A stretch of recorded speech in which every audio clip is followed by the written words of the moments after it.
Hallo meine Süßen und willkommen zurück. Wenn ihr diese Woche eine Folge erwartet habt zum Thema discontinued tolle Produkte, die es leider nicht mehr gibt, dann liegt ihr natürlich völlig richtig, aber die wird es nicht geben diese Woche. Also A, brauche ich noch ein bisschen länger, um ein paar Sachen an den Start zu kriegen, die wir dann tatsächlich besprechen können, weil die Produkte gibt es natürlich noch irgendwo zu finden manchmal. Der eigentliche Grund ist aber, dass ich eine E-Mail bekommen habe und ich kriege einen Preis verliehen. Ja. Ja, kriege einen Preis verliehen.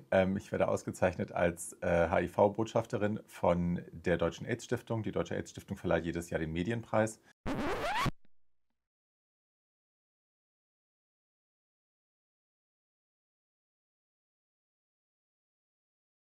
Und der hat verschiedene Kategorien und eine davon ist eben die Kategorie zur HIV-Botschafterin oder zum HIV-Botschafter, also Menschen, die sich, glaube ich, verdient gemacht haben. Ich habe die Kategorie nicht geschrieben, so I don't really know. Aber ich glaube, es geht darum, Leute, die sich verdient gemacht haben, Leute, die sich zur Aufgabe gemacht haben, das Bild von Menschen mit HIV in der Öffentlichkeit anders zu gestalten, als das vielleicht in den Köpfen mancher Menschen noch der Fall ist. Ne? Menschen, die in ihrer Arbeit Zeit investieren und Mühe investieren, um die Menschen aufzuklären und das Stigma zu beseitigen und all diese Dinge.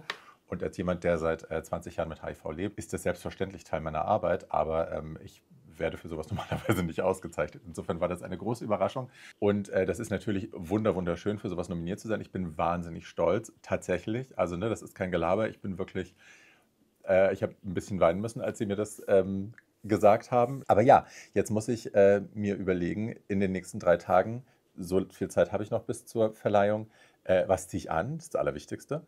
Äh, auch auf dem Kopf, so, ne? Wie koordiniere ich mich? Was ist die Klamotte? Ich muss meine Haut ein bisschen auf Vordermann bringen, weil ich habe natürlich in den letzten 2 Wochen keine Skincare gemacht. Ich habe nicht gepeelt groß, ich habe kein Dermapen und das muss ich jetzt alles machen und zwar so früh wie möglich, damit das bis Donnerstag alles dann top aussieht. Ähm, also ja, ich nehme euch ein bisschen mit. Ihr kommt mit mir jetzt gleich mal Klamotten anprobieren und gucken, was gut aussieht und was nicht, was ich vielleicht besser hier lasse. Dann kommt ihr mit mir ins Badezimmer, während ich irgendwie mein Gesicht äh, Camera ready mache oder Award ready mache. Und dann verreisen wir zusammen. Ne? Wir fliegen zusammen nach Wien und gehen dann da auf den Kongress. Das wird die Aufgabe sein. Ich habe bis jetzt nur diese Ohrringe hier. Die will ich auf jeden Fall tragen. Das ist so Fake Versace, Gold und Pink. Ähm, und das ist irgendwie der Look, glaube ich. Also eins von beiden, entweder Pink oder Gold oder beides im Idealfall. Das Ding ist halt, ne, ich so als nicht-binäre Maus, ich nehme natürlich auch immer meine Community mit, überall wo ich hingehe. Also ich möchte immer auch repräsentieren. Es wäre mir jetzt natürlich ein total einfaches, da einfach einen Anzug anzuziehen. Und ja, kann man auch total gut machen, könnte ich auch total gut machen. Aber I wanna show a little bit more queerness. Ich will auf jeden Fall auch sichtbar sein da. Aber dann ist immer auch die Frage, wie koordiniert man das? Ne? Gerade wenn ich unten dann etwas flowigeres, feminineres anziehe und dann oben eine Glatze habe mit einer Basecap, that doesn't really connect for me also aesthetically, dann müsste es wahrscheinlich dann doch eine Wig sein. Und will ich eine Wig tragen? Maybe not. So yes, lots of things to think about. Lange Rede, kurzer Sinn, ich nehme euch jetzt mit. So, ich packe jetzt echt tatsächlich die Kamera hier aus dem Studio ein, nehme die mit nach Hause und dann stellen wir uns bei mir vor den Kleiderschrank und gucken mal, was da so drin ist. Ja, okay. Bis gleich. Tschüss. Also es ist natürlich echt behelfsmäßig, ne? Aber das muss jetzt einfach, äh, we're winging it. Das ist mein Kleiderschrank. Guten Tag. Schmuck, Kosmetik, Strumpfhosen, Handtaschen, anderer Scheiß. Kann man das sehen? Ja, hier. Hi. Und hier sind alle Sachen, die hängen müssen. Und mehr Handtaschen. Ich habe ja gesagt, ne? Also wir brauchen Pink, wir brauchen eventuell Gold. Vielleicht ist auch einfach schwarz. Also die pinkste Sache wäre das hier. Das trage ich sehr gerne. Das habe ich auch beim CSD, bei meiner Rede gehalten vor 2 Jahren. Das macht halt echt viel her. Ne? Das ist super flowy, das sitzt schön. Da hätten wir halt wieder die Geschichte, was kommt oben drauf. Aber ich habe eine pinke Perücke, das würde theoretisch gehen. Oder so ein Tuch. Ich habe hier auch noch diese Fake Hermes-Tücher. I mean, maybe. Sowas geht natürlich auch immer. Paillette, Paillette, Paillette, das ist so ein Anzug mit so, ich glaube, Sternen dazwischen. Der ist halt dann nur oben rum, ist man da sehr nackt. Da müsste irgendwas drüber. Ich habe auch noch so Frackjacken, Sowas hier ist natürlich, also, das ist halt immer so ein bisschen ASOS-Kollektion. Wir kaufen uns mal was Verrücktes und ziehen das zu Weihnachten an. Ja, Oskar. Aber als Option kann man es mal rauslegen. Basically the same, nur halt mit Streifen. Oskarchen. Ah ja, hier ist so ein Frack. Guck mal, und wenn man den drüber zieht, dann ist das auch, macht das aus so einem kleinen, nuttigen Paillettenanzug schon irgendwie, macht das was. Die Maus, die ist geil. Die ist aber für, wenn ich dicker bin, erstmal so relativ harmlos aus, hat aber hier unten diese Fuddeln an den Beinen. Dann sieht es sieht aus wie so ein bisschen Bob Mackie-mäßig. Hatte ich bei Ricardo bei der Hochzeit beim ersten Tag an. Da ist man oben halt dann auch wieder so nackt. Ne? Da muss wieder auch was drüber. Und da so einen schwarzen Frack drüber ziehen, I don't know. Oh, ich meine, den hatte ich schon mal bei einem AIDS-Kongress an. Insofern ist es vielleicht nicht die geilste Wahl. Aber das ist auch ein Zweiteiler, Hose und Oberteil. And I do like it very much. Es ist halt dann Silber. Silber und Gold mischen stört mich aber gar nicht. So that's another option. Oh. Maybe. Ist natürlich nicht echt. Aber schön. Okay, ich weiß nicht, wie ich das mache. Ich probiere jetzt mal ein paar Sachen an. We'll see. So, und jetzt starten wir eine wunderschöne kleine Fashion Show. Hier bin ich vor meinem Bücherregal in dem möchte gern Bob Mackie-Teil mit dem Frack drüber. Und ja, das sieht cute aus, aber es sitzt nicht richtig. Das ist für tatsächlich, wenn ich dicker bin. Hier ist der schwarz-silberne Anzug und come on, that's really cute. Ich mag den wirklich gern. Der Effekt ist cute, der sitzt auch. Der ist auf jeden Fall ein Contender für den Favoriten. Das finde ich nicht so schlimm, wie ich dachte, dass ich es finde, aber es sitzt auch nicht richtig and I'm not happy about it. Jetzt müsste wahrscheinlich der andere und Oscar modelt mit, sehr schön. Ja, der andere Sternenanzug kommen und der sitzt besser, der ist enger auf jeden Fall, aber mir ist das irgendwie zu ASOS-mäßig. Ich weiß nicht, wie ich es anders beschreiben soll. Das sieht halt aus, als würde man sich für einen Feiertag mal was Verrücktes gekauft haben. Das finde ich schon wieder besser. Das hatte ich auch so schon mal an. Ach ja, erst kürzlich beim Dinner tatsächlich. Aber es sitzt auch nicht gut. Das ist halt auch ein bisschen groß. Also der Frack sitzt super, aber die Hose unten drunter ist ein bisschen clownig. Aber die Katze macht schöne Sachen. Ja, also das ist nicht schlecht, but it's not really everything. Ja, jetzt gehen wir aus dem Bild. Das reicht jetzt. Tschüss. Was kommt jetzt? Ach so, natürlich. Es ist einfach ein super Hingucker. Das sitzt auch ganz cute. Und ich habe zufälligerweise eine pinke echter Perücke in der Handtasche. Und auch das finde ich ganz cute. Ich mache aber, glaube ich, noch einen Schal drüber, oder? Yes? No?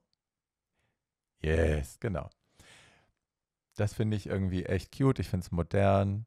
Ich finde auch, dass das in nicht Full Drag geht. Jetzt habe ich etwas umgeschmissen hier von meinem immer grazil wie eine fette Elfe. Was soll ich tun? Ja, aber da vorne ist irgendwas. Seht ihr das? Da ist so unter der Mittelnaht ist so ein Stückchen Stoff, das da nicht hin soll. Ah, jetzt bin ich im Bad. Also ich wasche erstmal das Gesicht, denn ich muss unbedingt Dermapennen, Dermen, wie wir das nennen hier. Und da muss das Gesicht natürlich vorher sauber sein, dass man sich da keine Infektionen holt. Bin eine große Freundin des Dermapens. Ich habe früher so einen Dermaroller gehabt, das war immer, ich glaube, fast mehr Schaden als Nutzen. Aber so ein Dermapen, das kann man schon gut machen. Der ist gut einstellbar mit verschiedenen Höhen und Tiefen und so. Also wie tief die Nadeln penetrieren. Ich nehme hier einen Kopf, der 42 Nadeln hat. Das ist relativ viel. Dadurch ist gewährleistet, dass ich jetzt keine super Verschorfung kriege, die dann vielleicht gar nicht mehr abheilt bis zum Kongress, sondern dass ich eher so flächig meine Serien gut einarbeiten kann und die Haut mal daran erinnern kann, dass sie ein bisschen was machen muss. Und das wird natürlich alles wieder gut desinfiziert, ist klar, das mag ich nicht, aber muss sein. Ich mache da so ein Peptide Hyaluronserum drunter, dass der schön rutscht und auch gleich ein bisschen gute Wirkstoffe in die Haut kommen. Das ist hier auf einer Länge von, ich weiß gar nicht, 1 Millimeter oder so. Das finde ich relativ angenehm. Also in der Zone, sobald man auf den Knochen kommt, wird es ein bisschen ekliger. Ich mache das auch unterm Auge, allerdings mit wesentlich weniger Tiefe. Ne? Da möchte man überhaupt nicht, dass die Haut dünner wird oder das Unterhautfettgewebe dünner wird, sondern ja, da möchte man softer rangehen. Ich mache das jetzt auch noch am Hals und an den Lefzen mit dollerer Stärke, an den Lefzen, am Hals auch mit ganz wenig. Das hier war das Ordinary GF, ich glaube 15% Growth Factor Serum, das mag ich. Hier ist noch der Ceramidkomplex von Theramid und gleich auch noch die Kupferpeptide sind das, glaube ich, irgendwas auch von Theramid.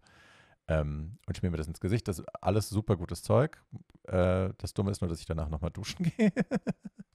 Das hatte ich nicht mit eingerechnet, weil ich jetzt natürlich noch anfange, darum zu rasieren, den Schnauzer in Form zu bringen. Ihr könnt sehen, am Hals und an den Lefzen bin ich ein bisschen noch mit dem Dermapen rangegangen. Da ist noch ein bisschen rot. Genau. Den kürze ich immer, den Schnauz, dass der nicht so wuchert, weil das finde ich eklig.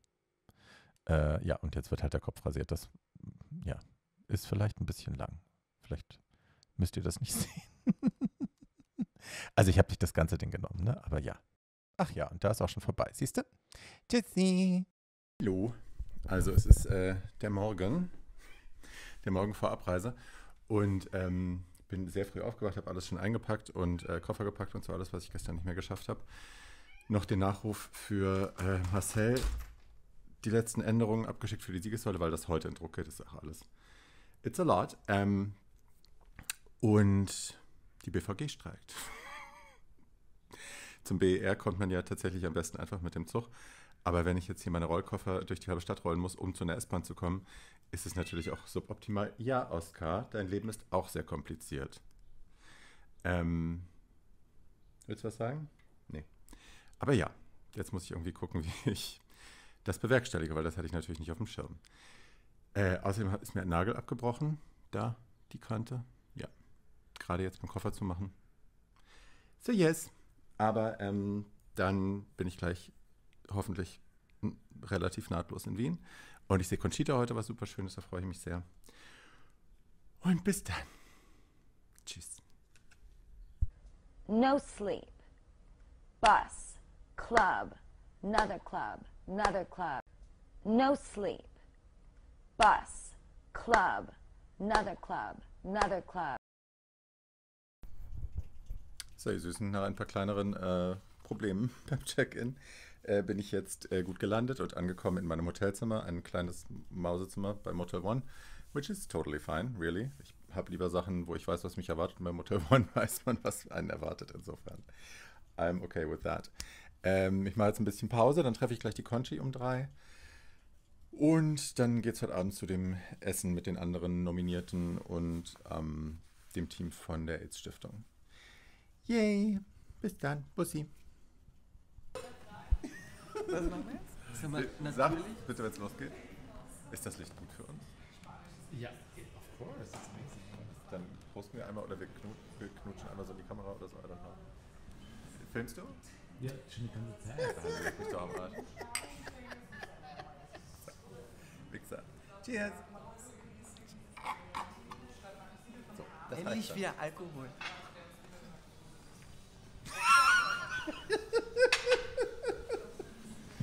Die strafende Großmutter. Toll. Stop it now.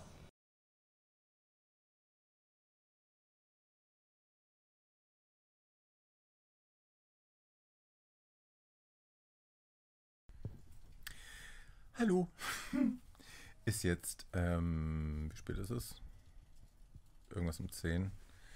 Bin aus dem Restaurant zurück. Wir waren lecker essen zusammen. Und habe die ganzen anderen PreisträgerInnen kennengelernt und die Menschen, die das organisiert haben und die Leute von der AIDS-Stiftung. Also ja, es war ein schönes Abendessen. Ein sehr leckeres Schnitzel gegessen und ein Bierchen getrunken oder zwei.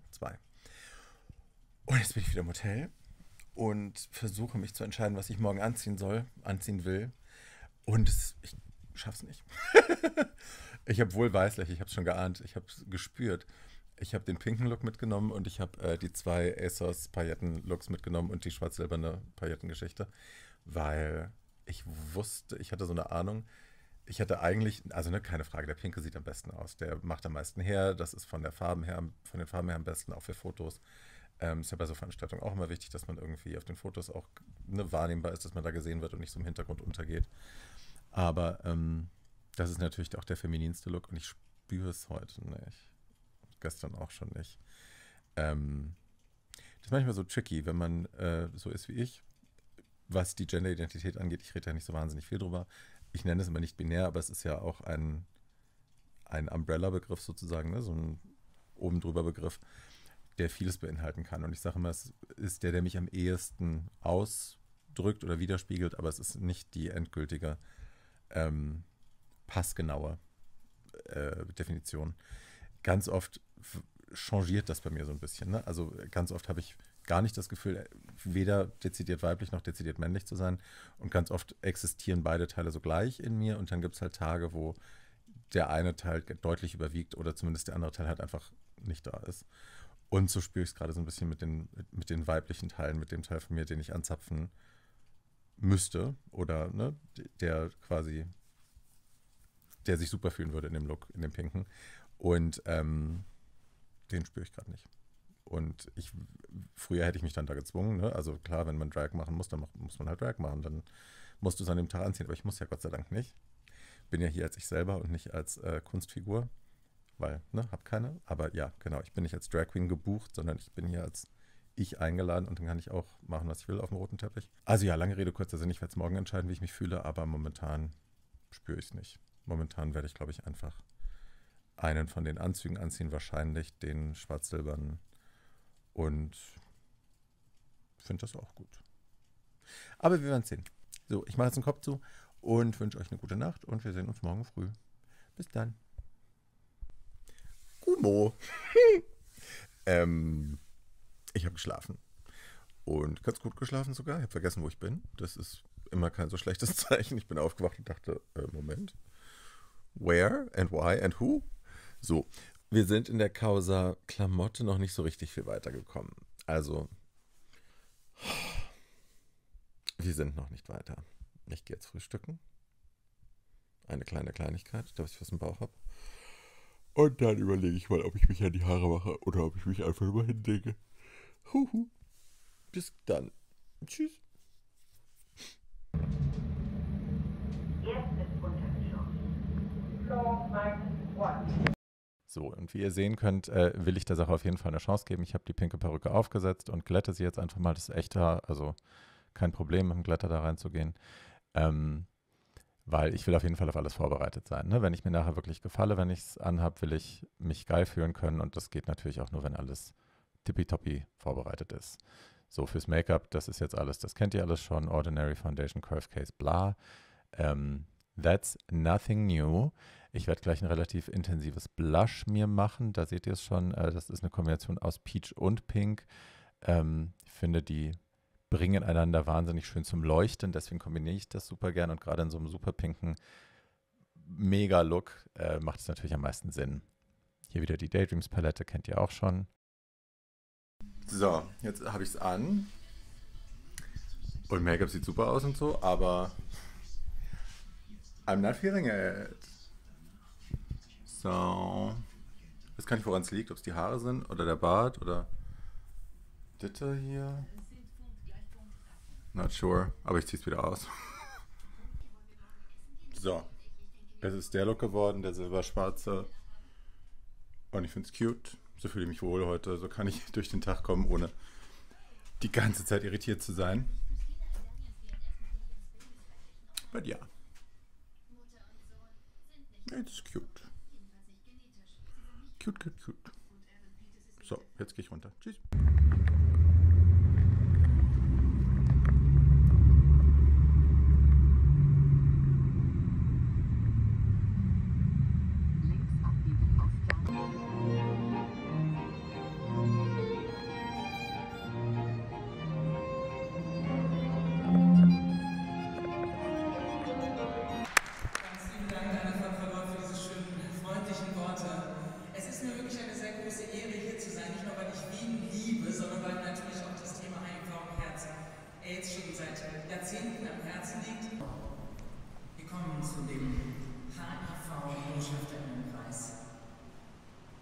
Und da hieß es, für den HIV-Botschafterinnenpreis kommt nur eine Person in Frage.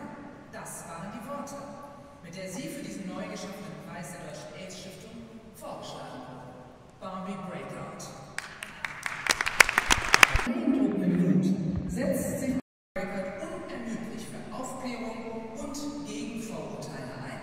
Ihr offener Umgang mit ihrer eigenen HIV-Infektion macht ihr Engagement so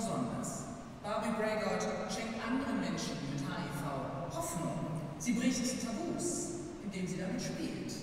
Sie gibt der queeren Community eine starke Stimme. Wo viele auch heute immer noch schweigen, spricht Barbie Breakout und erreicht damit Menschen weit über die Community hinaus. Offen und selbstbewusst nutzt sie seit vielen Jahren ihre Reichweite, um über HIV und AIDS zu informieren. Und sie thematisiert ihre HIV-Diagnose immer wieder, ganz bewusst in verschiedenen Formaten. In Podcasts, im Fernsehen und in den sozialen Medien. Seit Jahren macht sich Barbie Breakout gegen Diskriminierung und Stigmatisierung stark. Zum Beispiel als Protagonistin der bundesweiten Welt-AIDS-Tag-Kampagne oder als Hostess bei Drag Race Germany. Damit holt sie junge, queere Menschen in ihrer Lebensrealität ab. Für die Jury war schnell klar, Barbie Breakout wird ausgezeichnet für ihre konstante aktivistische Arbeit, die keinen erhobenen Zeigefinger, sondern große Lebensfreude ausstrahlt. Herzlichen Glückwunsch, Barbie Breakout zum HIV-Botschafterinnenpreis.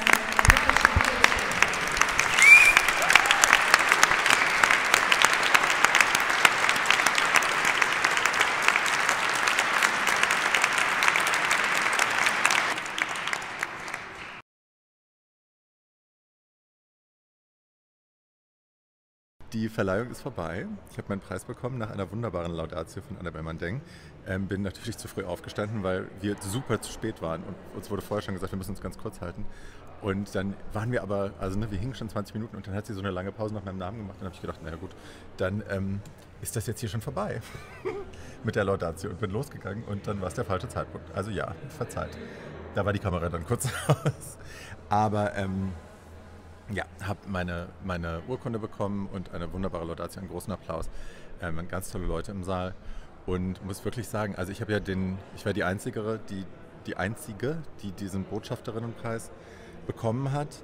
Auch das erste Mal, dass der verliehen worden ist. Und ich muss echt sagen, ich bin so beeindruckt von den anderen, also von den Leuten, die auch den Medienpreis bekommen haben, aber halt für ganz konkrete Projekte, die sie selber eingereicht haben. Und da sind so geile Projekte dabei. Ich muss echt mal überlegen, ob ich das vorstelle irgendwie oder ob ich das bei Too Old or Die Young versuche unterzubringen oder so.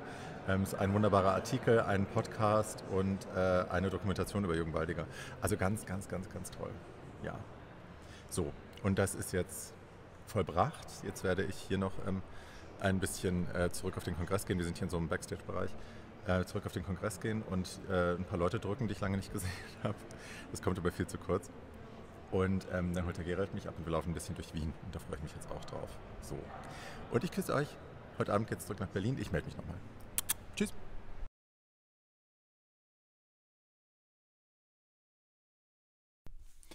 Hallo. Bin wieder zu Hause. Das war ein langer Tag, aber ein total schöner. Ich war mit Gerald noch, mit meinem Freund Gerald. Der hat mich abgeholt bei der Hofburg. Und dann sind wir durch die Stadt gelaufen, den ganzen Tag durch Wien und haben ein kleines Mittagessen gegessen und ich habe noch ein Geburtstagsgeschenk für meine beste Freundin gefunden und ja, das war total schön. Und dann war auch in Wien irgendein Streik oder ein Polizeieinsatz, deswegen fuhren die Züge nicht. Dann musste ich mich ganz doll beeilen, rechtzeitig noch zum Flughafen zu kommen, aber dann hat alles geklappt und ich bin nach Hause. Und jetzt bin ich nur müde und happy und gehe jetzt ins Bett. Aber das war ganz schön. Der Applaus war sehr schön. Ich habe mir gerade das Video nochmal angeschaut. Ja, das war alles sehr schön. Sehr viele Leute noch getroffen, auch auf dem Kongress. Sehr viele Leute, die ich lange nicht gesehen hatte und Leute, die ich gar nicht kannte, die mir was erzählen wollten, woher sie mich kennen und wie sie Drag Race fanden und das ist echt schön. Also egal, wo ich hingehe, dass ich auch immer noch Leute treffe, die ganz begeistert fragen und ach, wann geht's denn weiter und geht's weiter und das hat mir so gut gefallen oder das hat mir so gut gefallen. Also ja, das war sehr schön und ja, Daumen drücken, dass es weitergeht irgendwann, ne? Und ich gehe jetzt schlafen. Morgen fahre ich aufs Land übers Wochenende und mit meiner besten Freundin und ihrer Familie und so. Wir haben Machen Sie es schön, aber ich muss morgen das Video schneiden, damit das am Sonntag online gehen kann, damit ich meiner selbst auferlegten Regel treu bleibe, dass ich jeden Sonntag ein Video hochlade. Und das ist nämlich dieses. So, in diesem Sinne verabschiede ich mich jetzt auch von euch. Und ihr kennt das Spiel. Folgen, liken, kommentieren, freue ich mich sehr drüber. Ne? Und wir sehen uns nächsten Sonntag um die gleiche Zeit. Scheißspruch. Bis dann. Tschüss.